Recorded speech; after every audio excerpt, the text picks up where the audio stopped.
بسم اللہ الرحمن الرحیم نحمدہ ونصلی علی رسولہ الکریم۔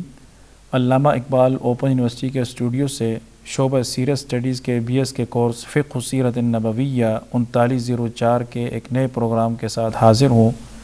ڈاکٹر حافظ سعید الرحمن، اسسٹنٹ پروفیسر شعبہ سیرت اسٹڈیز، علامہ اقبال اوپن یونیورسٹی اسلام آباد۔ عزیز طلباء، فقہ السیرۃ النبویہ کے 2 یونٹ کا مطالعہ ہم کر چکے ہیں۔ آج ہم اس کا تیسرا یونٹ پڑھیں گے جس کا عنوان ہے بعثت تا ہجرت مدینہ سے متعلق فقہ السیرہ اور اس کے مباحث۔ ہمارا پہلا عنوان ہے رسول اللہ صلی اللہ علیہ وسلم کی بعثت۔ تو پیر والے جناب صلی اللہ علیہ وسلم کو نبوت ملی اور آپ نے فرمایا تھا کہ میں پیر والے دن پیدا ہوا اور اسی دن مجھ پر وحی نازل کی گئی۔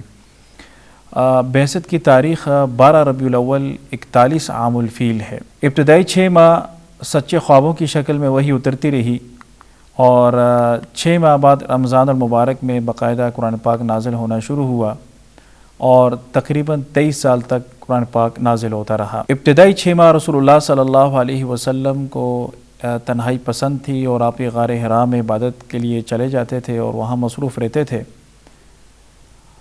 اس دوران آپ صلی اللہ علیہ وسلم نے کسی کو دعوت نہیں دی، تاہم جب غار حرا میں پہلی وحی اتری تو اس کے بعد آپ صلی اللہ علیہ وسلم نے دعوت کا کام شروع کیا اور اس دعوت کے مختلف مراحل تھے۔ پہلا مرحلہ خفیہ تبلیغ تھی اور اس کی حکمت یہ تھی کہ قریش مکہ بت پرست تھے اور اپنے مشرکانہ عقائد پر سختی سے کاربند تھے، اس لیے کھلے عام تبلیغ کرنا مشکل اور خلاف حکمت تھا۔ رسول اللہ صلی اللہ علیہ وسلم کا طریقہ کار یہ تھا کہ ابتدائی مرحلہ میں آپ صلی اللہ علیہ وسلم نے خاندان کے قریبی رشتہ داروں اور دوستوں کو دعوت دینا شروع کی۔ اس کے علاوہ جس بھی انسان میں آپ صلی اللہ علیہ وسلم خیر محسوس فرماتے تھے اسے بھی چپکے سے آپ صلی اللہ علیہ وسلم دعوت دیتے تھے۔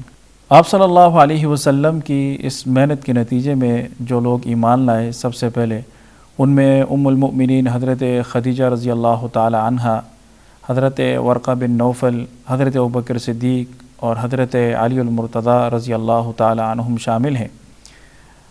غلاموں میں حضرت زید بن حارثہ رضی اللہ تعالی عنہ ایمان لائے۔ پھر ابوبکر رضی اللہ تعالی عنہ نے اس دعوت میں اہم کردار ادا کیا اور بڑی مستعدی سے دعوت دی اور آپ کی کوششوں سے نمایاں صحابہ کرام ایمان لائے، جن میں حضرت عثمان بن عفان، حضرت زبیر بن عوام، حضرت عبد الرحمن بن عوف، حضرت سعد بن وقاص اور حضرت طلحہ بن عبید اللہ جیسے بڑے بڑے جلیل القدر صحابہ شامل ہیں۔ ہم اگر اس سارے پروسیس کو دیکھیں تو اس میں جو ہمارے لیے سبق ہے اور ہمارے لیے جو واعظ ہے وہ یہ کہ آپ صلی اللہ علیہ وسلم نے کفار کو اچانک برانگیختہ ہونے سے روکنے اور دعوت کو وجود ملنے سے پہلے ختم ہونے سے بچانے کے لیے خفیہ طریقہ کار اختیار کیا۔ تو جہاں پر بھی ناساز ماحول میں دعوت دینی ہو تو وہاں یہ طریقہ کار اختیار کرنا چاہیے۔ مزید برآں خفیہ تبلیغ سے مسلمانوں کی تعداد میں اضافہ کیا گیا تاکہ اعلانیہ دعوت پر اسلام کو سنبھالا دینے کے لیے ایک جماعت موجود ہو۔ اصل تو یہ ہے کہ دعوت اعلانیہ دی جائے، مگر جہاں حالات موافق نہ ہو اور نقصان کا اندیشہ ہو تو خفیہ دعوت جاری رکھنی چاہیے۔ اس سے یہ بھی معلوم ہوا کہ کسی بھی اہم کام کی بنیاد میں پختگی کے لیے تدریجی عمل ضروری ہے۔ نیز دعوتی عمل دیر پا ہوتا ہے اور نتائج کی جلدی نہیں کرنی چاہیے۔ یہ بھی معلوم ہوا کہ سب سے پہلے اسلام کی دعوت قبول کرنے کا اعزاز ایک خاتون حضرت خدیجہ رضی اللہ تعالیٰ عنہ کو حاصل ہوا اور وہ دین کی سب سے پہلی ناصرہ اور مددگار بھی تھی۔ یہ بھی معلوم ہوا کہ اخلاص ہو تو تنہا شخص بھی بڑا کام کر سکتا ہے، جیسے حضرت ابوبکر رضی اللہ تعالیٰ عنہ نے کیا، اور انفرادی دعوت کسی بھی جگہ دی جا سکتی ہے، جیسے گھر ہے، دکان ہے، دفتر ہے، اور اس کے لیے جذبہ، اخلاص اور فکر ہونا چاہیے۔ خفیہ جو تبلیغ تھی اس کے نتیجے میں ایک قابل ذکر جماعت مسلمان ہو چکی تھی، تو اللہ تبارک و تعالیٰ نے آیت اتاری وَأَنذِرْ عَشِيرَتَكَ الْأَقْرَبِينَ، اور اپنے قریبی رشتہ داروں کو ڈرائیے۔ تو یہ ایک کھلے عام دعوت کا حکم تھا، چنانچہ رسول اللہ صلی اللہ علیہ وسلم نے کھلے عام تبلیغ شروع کی، مگر خفیہ دعوت کے نتیجے میں مسلمان ہونے والے لوگوں کی شناخت ظاہر نہیں کی گئی تاکہ کفار کی طرف سے مشکلات نہ ہوں۔ اس سلسلے میں آپ صلی اللہ علیہ وسلم نے بنو ہاشم اور بنو عبد مناف کے تقریباً 45 آدمیوں کو جمع کیا، اور یہ پہلی مجلس دعوت تھی۔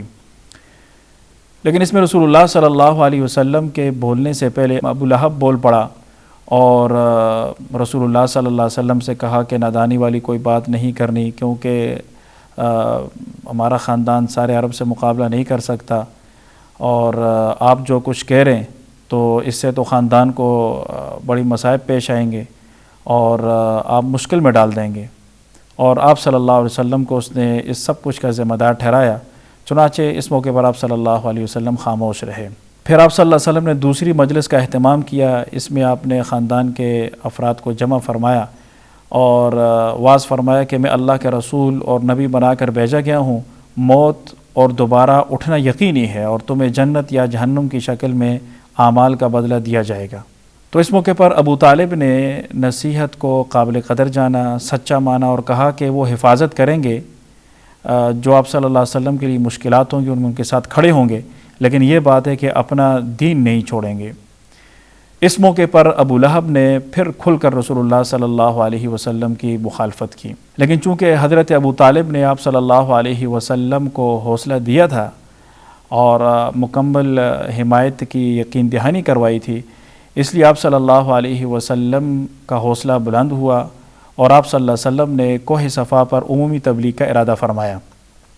اس سلسلے میں آپ صلی اللہ علیہ وسلم کوہ صفا پر کھڑے ہوئے اور لوگوں کو پکارا تو لوگ تیزی سے جمع ہو گئے۔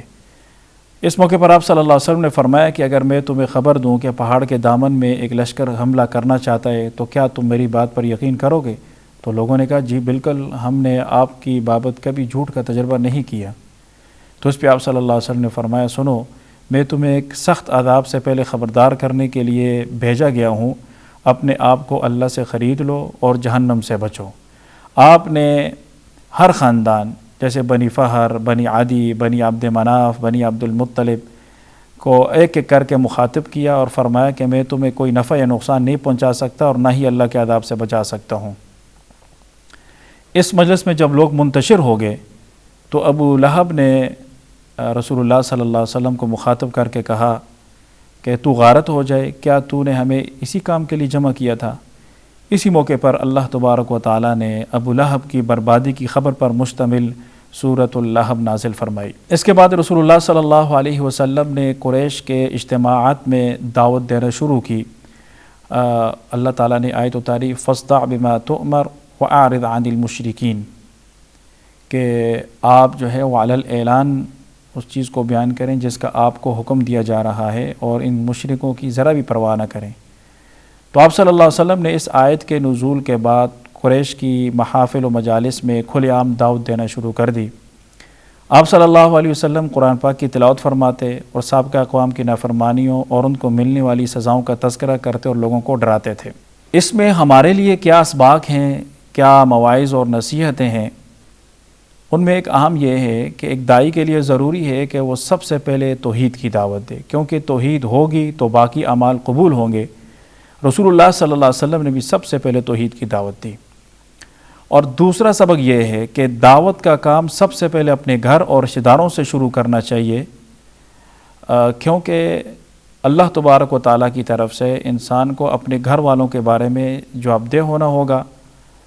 اور دوسری بات یہ ہے کہ جب بندہ اپنے گھر اور رشتہ داروں سے دعوت کو شروع کرتا ہے تو اس سے دیگر لوگوں پر بھی بہت مؤثر اثر پڑتا ہے، بہت بہترین اثر پڑتا ہے۔